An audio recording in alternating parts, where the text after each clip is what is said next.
First, let me start by saying, in the name of Allah, the Beneficent, the Merciful, I bear witness that there is no God but Allah. I bear witness that Muhammad is his messenger. But I don't want to be divisive.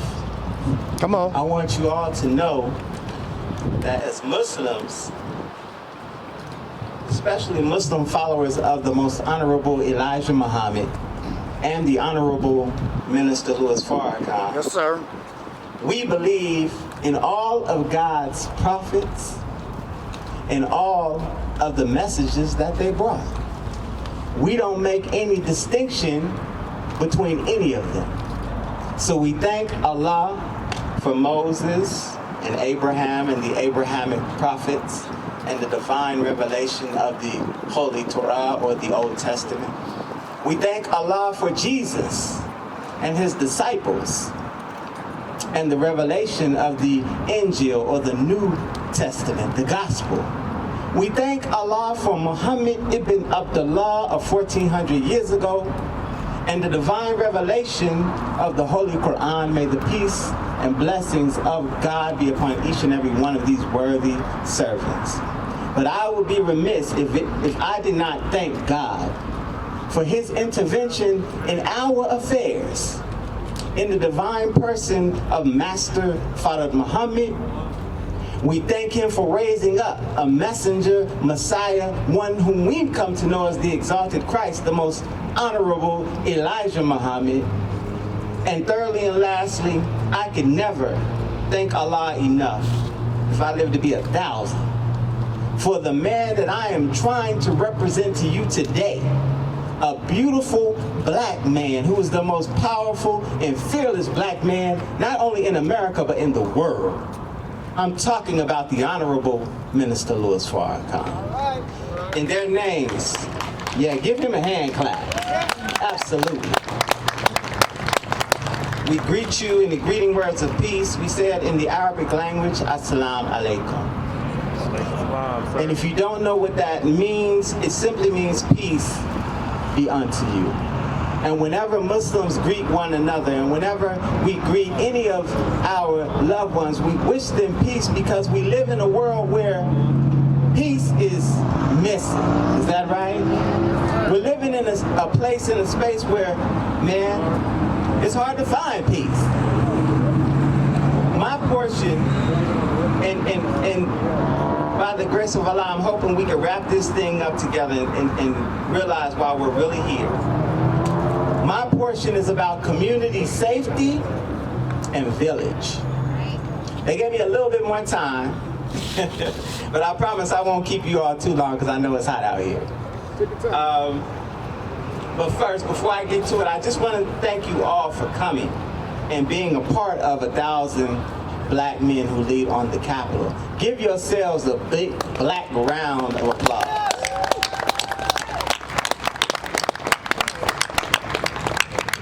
I want to thank all of the organizers. I won't name them all, but they know who they are. You'll see them because this is just the beginning. That's right.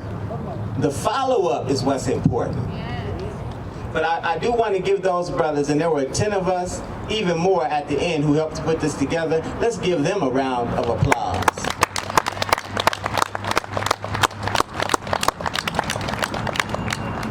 And then I have to thank my sister Sandra. Is she still here? She's right there. Sister Sandra. That's the queen of the movement. That's the queen of the movement. Give her a hand.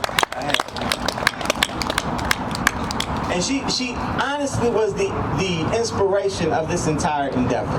That's right. And what happened, if I could let you all know how this thing came together, is on the heels of our brother George Floyd being murdered, Breonna Taylor, Ahmaud Arbery, and then on the heels of all of this violence that we witnessed right here in the city of Denver. Yes, sir. Yes, sir. Right? Where all of these young people with all of these high-powered weapons, they're running around here with AK-47s. That's right. And AR-15s shooting each other. Sister Sandra called and said, Brother Herman, we need to do something. If I put together some black men, would you all get together and map out a plan to where we can answer some of these problems? And my response was absolute. You can't say no to a black woman. Come on. At least I can't. You better I not. don't know about y'all. You better not. But that's what brings about or brings up the subject of community safety. That's right. Yes, sir. See, because something is wrong. If young brothers are killing one another, that's a problem. If police brutality is rampant to the point where we marching and we tearing up cities because of what happened to George Floyd and Breonna Taylor, something got to change. Yes, sir. You all Yes, sir. agree? Yes, sir. Yes, sir. So we have to ask ourselves, what's the answer to this police brutality? If that's the first thing that we're going to attack, because usually that's what brings black people out. I got to be honest with you. When we see it on camera, and we always see it on camera, and there's a reason for that too. That's right. When we see some white demon step on our brother's neck for damn near 9 minutes, that evokes and brings something out of us. Is that right? Yes, sir. Yes, sir. That calls us to action. Is that right? And it should.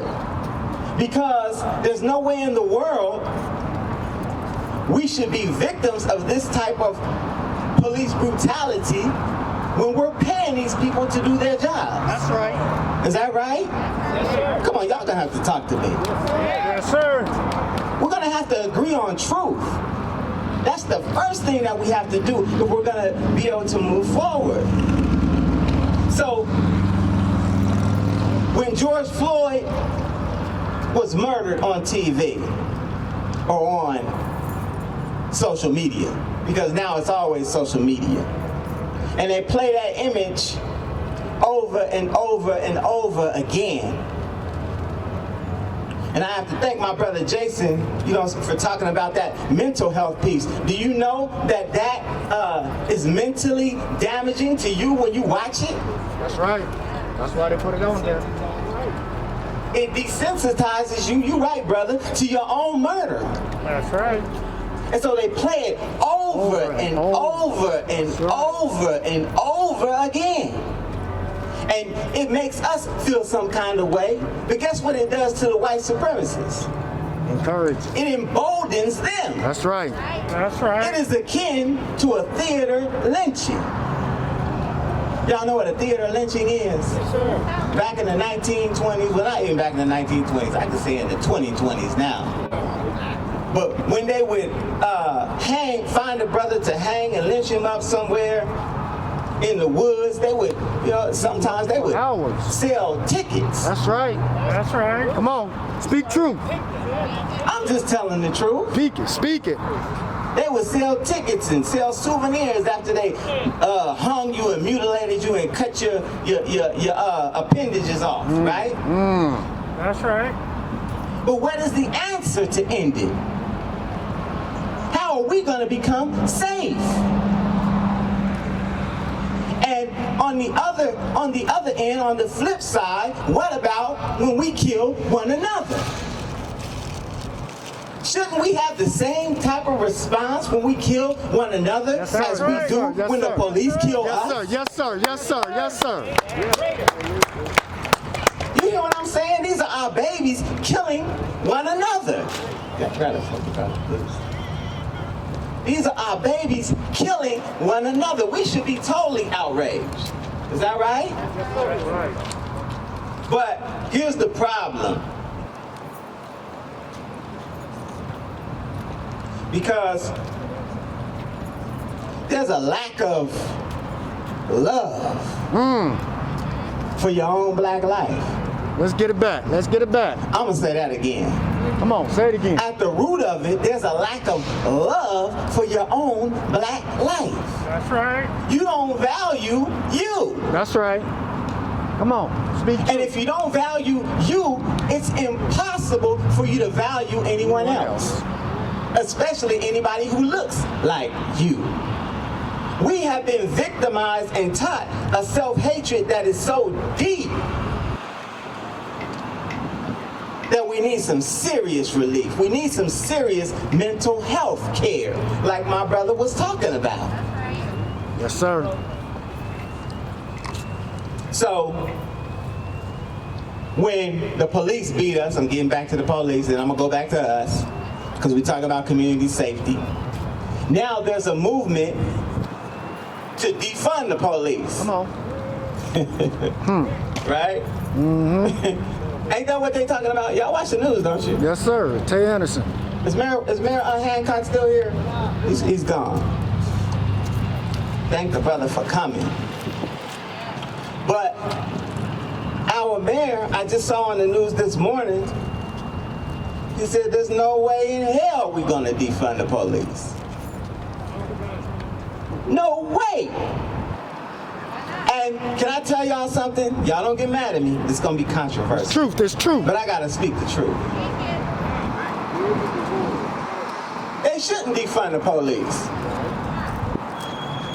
Y'all want me to tell you why? Come on, come on. Come on, make it plain. Because when you understand the origins of police, they're doing their job. That's right, that's all. Did y'all hear me? When you understand the origins of police, they are doing their jobs. Do y'all know what police were founded to do? Come on. They were slave patrols. Did you hear me? They were slave patrols. Their job was to capture runaway slaves and bring them back to the plantation. So their job has always been about arresting black bodies. Their job has always been about destroying black bodies if they couldn't bring them in. They're doing their job. Let's do out. See, we need to secure our own community. That's right. Yes, sir. Yes, sir. Yes, sir. That's real talk. If you want somebody to secure you, here they are right here. Right here. You want some patrols? Look at these uniforms that I got around me. That's what we need to do for ourselves. That's why I signed on to this particular endeavor, because we were talking about independent education. We're talking about economic development with an emphasis on entrepreneurship, doing for self. We're talking about, and brother talked about mental health, but we're also talking about physical health. But we're talking about physical health care with an emphasis on nutrition, to where we're eating the right things to where we don't ever get sick. That's right. How about that? There we go. Come on. You hear what I'm saying? We're talking about community safety. We didn't say policing for a reason. We don't want nothing to do with the police. Trust and believe. We're talking about community safety because we can secure our own neighborhoods. That's right. But we got men, we can secure our neighborhoods. We just have to be willing to do it. That's right. The Honorable Minister Louis Farrakhan, at 10/10/15, the 20th anniversary of the Million Man March, he called for 10,000 fearless black men to patrol our own community. That's right. For us to start doing conflict resolution with one another. We're looking for answers, is that right? We already know what the problem is. And I'm so thankful that you all came out, because you didn't come out to hear no flowery personality, because you didn't know who was going to be speaking. Is that right? Yes, sir. You didn't know who the hell you was going to hear up here. But you knew that the issues that we were speaking to were right on time. That's right. See, it's time for us, brothers and sisters, and I gotta just thank God for all of you beautiful black women. Come on. I got to give our sisters a hand clap. Because you have stood at the forefront when the Caucasian had us all hemmed up. Some of us still hemmed up. Still. And black women always at the forefront. It's black women who started and run Black Lives Matter. Come on now. Is that right? That's right. That's right. Black women coming to the defense of brothers who were killed in the street by the police. But that brings us right to village. Because all of these things are interconnected, right? Yes, sir. All of them are interconnected. According to the last census, and I know we weren't going to cite a lot of statistics, but I gotta cite this one. According to the last census in 2010, they said 72% of all black households are headed by women. 72% are headed by single women. Now, therein leaves a huge problem. And it's not that our sisters aren't adequate enough to handle and raise a family, because obviously that's not true. They are definitely adequate and they can definitely raise our families. However, there is a place for men and there is a place for women in the family. Is that right? Can we agree to that? As a young boy coming up 13, 14, 15, he's going to get to a point where he's not going to listen to mom no more. That's just the truth. Men or young boys need to be raised at some point by men. Come on, come on, come on. That's right. Listen. Can we agree? Listen. Am I saying something wrong? Listen. It's just like young girls need to be shown the way by a woman. I can't show my daughter how to do nothing. I'm just keeping it 100. See, here's the thing. We've been caught up in Satan's world. Come on. Speak the truth. Caught up in Satan's world. And Satan makes right wrong. He makes upside down. He twists everything up to where we got this thing to where we don't think that we need one another. Some of us brothers don't think we ever need to get married. Some sisters will say, I don't need a man. Yes, you do. Come on. Yes, you do. Listen, in the Holy Quran, I'm just point this out. It says, and that's the holy book of scripture of the Muslims, that men and women are twin halves of a single being. I'm gonna say that again. Men and women are twin halves of a single being. That the Godhood is represented as a he, right? Isn't that how we always refer to God? He, him. But he's not he or him without her. Because without her, he cannot reproduce himself. Are y'all listening? Yes, sir. So at the end of the day, men need women and women need men. That's real talk. We need one another. What we need to begin to do though, brothers, and we're talking to the men, because this is 1,000 black men who lead, and what we need to do with regards to leading our family or leading the village is we need to begin loving and honoring our women. Yes, you do. I'm gonna say it again. I'm gonna say it again. We need to begin loving and honoring our women. And that don't mean with your mouth. Come on, huh? Is that right, Sister Shay? Yes, sir. Not with your mouth, but with your actions. Love is an action word. That's right. Is that right? Yeah. Verb. It's a verb. Y'all all right? Yes, sir. So, I'm getting to the end, because I know it's hot. We're here today dealing with these pillars. And why? What has brought us here at this particular time? It's my belief, and this is just my belief, that we're here because right now, ladies and gentlemen, brothers and sisters, I don't know where you fall in terms of spirituality or religion.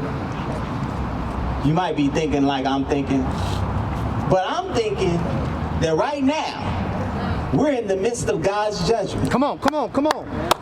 Listen. That's what I'm thinking. Listen. I don't know about you, and I'm gonna explain why. We're in the midst of God's judgment. Yeah. In the scripture of the Bible, it talks about during that time there will be wars and rumors of wars. Go ahead. There will be famine. There will be pestilence.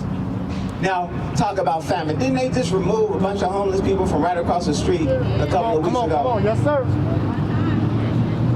Talking about pestilence. Isn't COVID-19 a pestilence? Come on. That is affecting the entire world? Come on, come on. God is judging today. But the secret that many of us don't know, and I'm about to let you know, is that his judgment, in my humble opinion, according to my teacher, the Honorable Minister Louis Farrakhan, is really all about you and I. Us. Go ahead. That's right. Go ahead. It's all about you and I, the people who are the bottom rail, Go ahead. the rejected and the despised. It's all about you and I. See, in the book of Genesis, there's a scripture where God is talking to his servant, Abraham. Come on, come on. Who's the father of all three monotheistic religions. Come on. And he says to him, know for a surety, Abraham, that thy seed is going to be a stranger in a land that is not theirs. And they shall serve them, and they shall afflict them for 100 years. After that, I'm going to come and judge that nation. The is God. Judge that nation that they serve, and then that people is going to come out with great substance. See, that only fits you and I. That's right. Brother just talked about 1619 being the anniversary of us being brought here as slaves. And that they have a 1619 project back east, Washington, D.C., where you can go and, celebrate your slavery. Check it out. Right? But my teacher, the Honorable Minister Louis Farrakhan, teaches us that we've been here a lot longer than that. That the first slaves came to America not in 1515, but according to the records in the Congressional Library, the first slaves came in 1555 on a ship called Jesus of Lubeck. Come on, come on. Now, whether you want to say it was 1619 or 1555, the fact of the matter is we've been here for over 400 years. The fact of the matter is we've been here and we've been serving a certain people for 400 We've years. been afflicted by a certain people for 400 years. See, that's why we're here talking about what we need to do for ourselves with regards to economic development, right? It's because we've been afflicted economically for 400 years. Our mayor just pointed out that we built the whole damn country, yet we talking about economic development. Yeah. Go ahead. Do y'all see the injustice in that? Come on. Sir. We're talking about education, but for the longest period of time, they wouldn't allow us to even read in this country. We're talking about police brutality, but like we mentioned before, the slave patrols is what originated the police department. See, we've been suffering for well over 400 years. So the question I have for you, because we have voter registration here, right? Go ahead. We got voter registration? Okay. We got voter registration. Go ahead.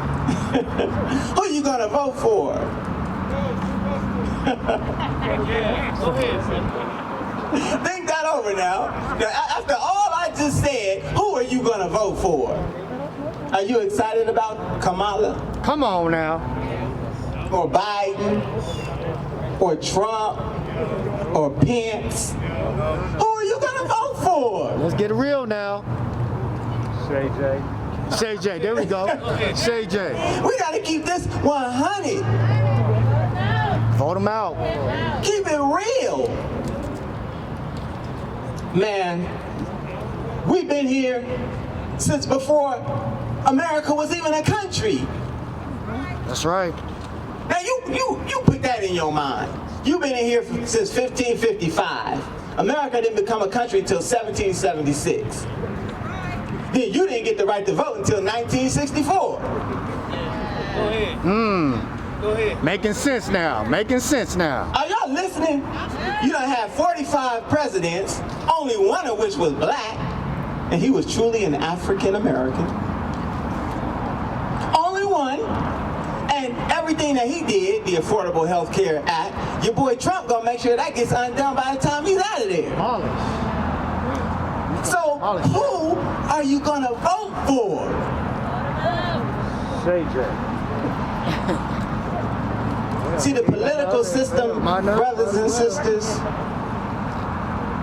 it don't work for us. It does not work for us. Go ahead. It never has. I just gotta tell the truth, man. I know this is not popular. I know we're excited. A black woman is, well, she kind of black. She East Indian.